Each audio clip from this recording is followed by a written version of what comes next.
এখানে আমার যোগদান থাকবে না এই বর্ষে? আগে যারা ছিলেন তারা তো এখানে ওভারলুক করেছেন, ইগনোর করেছেন, উপেক্ষা করেছেন। আমি তো দেখে এলাম এই বিল্ডিং হচ্ছে হেরিটেজ বিল্ডিং। আমাদের তো হেরিটেজ কমিশন তৈরি হলে আমি রেকমেন্ড করব হেরিটেজ কমিশনের কাছে যাতে এই বিল্ডিংকে হেরিটেজে যুক্ত করা হয়। কারণ আগের সরকার তো হেরিটেজ কমিশন তুলে দিয়েছে। ঠিক আছে, ওটা তো একটা ব্যক্তি মালিকানা বা ট্রাস্টি আছে। আমরা জিরাটে একটা জায়গা কিনেছি, পশ্চিমবঙ্গ সরকার, আমরা ডিড করে এগ্রিমেন্ট করে করেছি। ওখানে একটা লাইব্রেরি সৌধ। বাকিটা আপনারা অমিত শাহজির মুখ থেকে শুনবেন। हाँ जरूर आने वाला है। इस सिंगूर के टाटा भगाने वाला नहीं रहना चाहिए और डॉक्टर श्यामा प्रसाद मुखर्जी आना चाहिए। मैं रिक्वेस्ट किया है स्कूल एजुकेशन मिनिस्टर को, principal secretary, higher education minister को। सिलेबस जो कमिटी होगा उसका पास मुख्यमंत्री का जो अपील है विश है उनको बताएगा। ये तो होना चाहिए ना।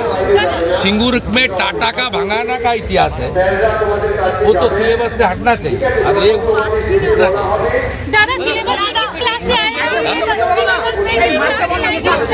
बोल दिया ना, सिलेबस कमेटी ठीक करेगा। मैं प्रपोज कर रहा हूँ। सिलेबस कोई पॉलिटिकल लीडर नहीं बनाता है, लेकिन मैं प्रपोज कर सकता हूँ as a MLA of this area. Mitra institute के लिए भी आपने कहा कि 25 लाख रुपया देंगे। ये मेरी क्षेत्र के अंदर आता है। इस बार सरकार ने 70 लाख को 1 करोड़ किया है MLA लाख।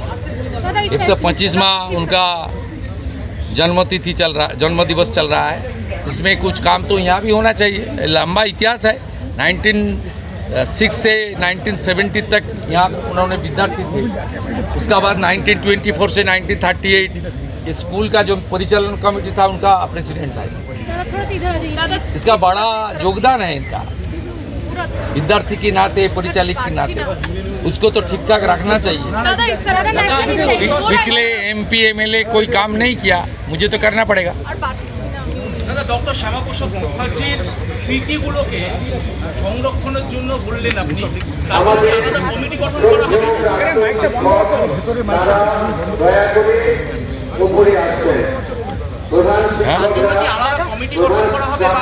কমিটি অলরেডি হয়েছে।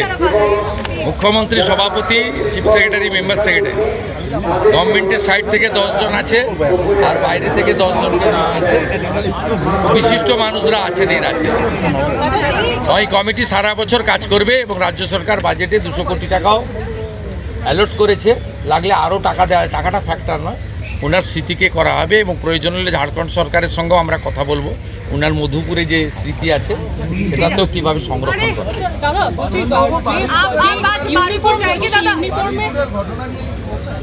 না, আমি কালকেই ওনার বাবার সঙ্গে কথা বলেছি।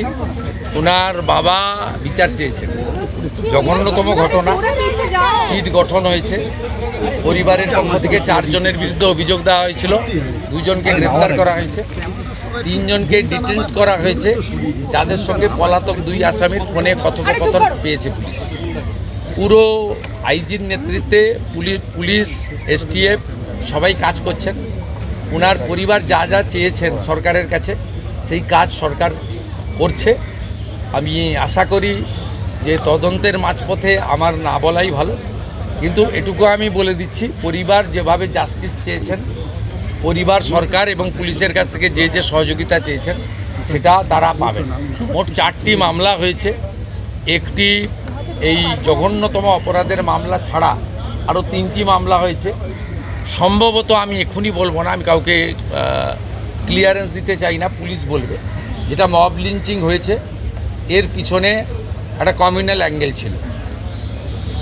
রেল লাইনে যেভাবে রেলপথকে উপড়ানো হয়েছে, আমাদের অতীত ইতিহাস মনে পড়ছে। 2019-এর CA বিরোধী আন্দোলন বা কিছুদিন আগে ওয়াকফ অ্যামেন্ডমেন্ট বিরোধী আন্দোলন। তৃতীয় হচ্ছে CRPF-এর 2 জন জওয়ান আহত হয়েছেন, একটা পুলিশের গাড়িকে জ্বালানো হয়েছে। আপনারা নিশ্চিন্তে থাকুন, প্রথমটার তো বিচার দেব, ক্যাপিটাল পানিশমেন্ট দেব। ওর বাবা যা যা চেয়েছে সব করবে মুখ্যমন্ত্রী। সাথে সাথেই ফোনে কথা বলেছি এবং আমি খুশি যে ওনারা আমার আস্থা রেখেছেন। বাকি 3টে বিষয় যারা যুক্ত, যারা অতৃপ্ত আত্মা, ভোটে হেরে যারা ঘরে ঢুকে গেছিলেন, এখনও ঢুকে আছেন, এই তিনজন মিলে এই যে 3টে কাণ্ড করেছে না, এদেরকেও কিন্তু ভুগতে হবে। এমন ভোগাবো বুঝতে পারবে।